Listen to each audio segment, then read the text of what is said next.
Quaid Azam Pot 249.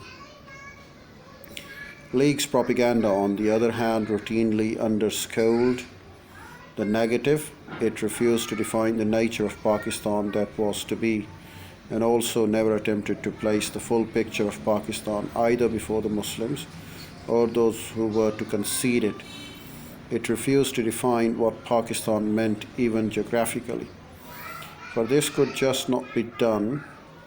No Pakistan, no matter how the boundaries of Pakistan were drawn, Muslims being so distributed all over India, substantial portion of them would still be left behind.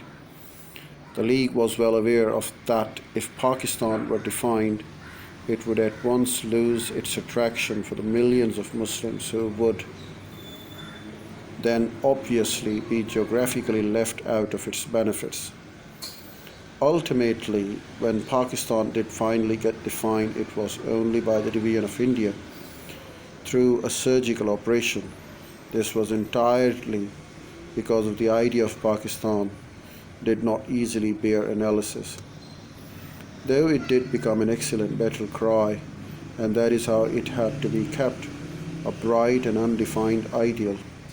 And so when Dr. Rajendra Prasad, in a statement on 16 April 1941, invited the League president to present the proposition in specific terms so that the Congress could discuss it, Jinnah contemptuously rejected the offer, saying that it is the principle of partitioning India that must first get accepted by the Congress.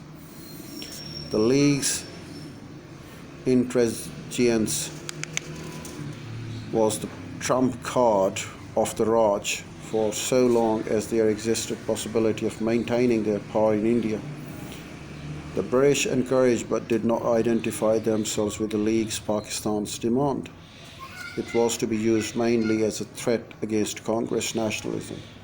However, as the League became more and more conscious of its value to the British power, it insisted on having its pound of flesh, which the British were unwilling at this stage to give, but for the time being each needed the other. The forces represented by the League needed British support for their continued existence, and imperialism in India needed support for those forces. And so the tacit alliance between the two continued despite the divergence of their aims and the resulting occasional jolts. Which is why Arthur Moore, then the editor of the European-owned Calcutta Daily, the statesman, commented by insisting on the theoretical path of legal constitution making by Indians themselves, and that too in the war time of all times. His Majesty's government has inevitably increased India's suspicion of its ultimate good faith. Field Marshal Lord Wavell's Viceroyalty. In October 1943, Lord Linlithgow's term ended. He left India even as Gandhi and other Congress leaders were still in jail. Field Marshal Lord Wavell was subsequently appointed Viceroy. Of all the Viceroys of India, Wavell brought to his post more experience and understanding of India, along with his commitment to the country, the British Indian Army, and the Indian soldiers than any other.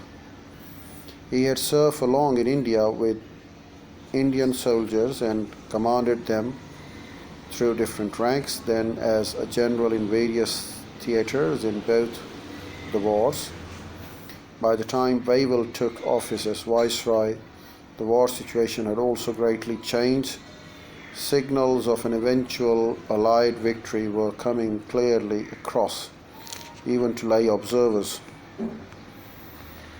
The Pyare Lal, a disciple of Gandhi and his biographer, has conceded that Wavell was a man of great dignity, tight-lipped, straightforward, warm-hearted, Guinea World Wavell, as he was affectionately nicknamed, His sincerity was beyond question. No doubt he too wanted in his own way to help India on road to freedom.